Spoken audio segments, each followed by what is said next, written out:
You are looking at Julian's pronunciation guide, where we look at how to pronounce better some of the most mispronounced words in the world, like this other curious word. But how do you say what you're looking for today? Let's learn once and for all how to pronounce this name of English, also Breton, from French Brittany origin as well, basically Celtic origin.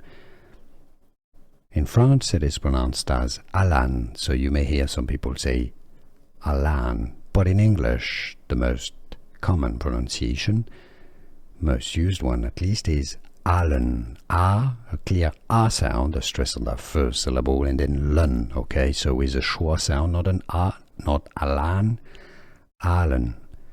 Alan is how it's said in English. How do you pronounce it yourself? Alan or Alan? Let us know in the comments. Here are more videos on how to pronounce more confusing words and names too many mispronounced. Like this video if you found it useful. I appreciate your support. I'll see you soon and thanks for watching.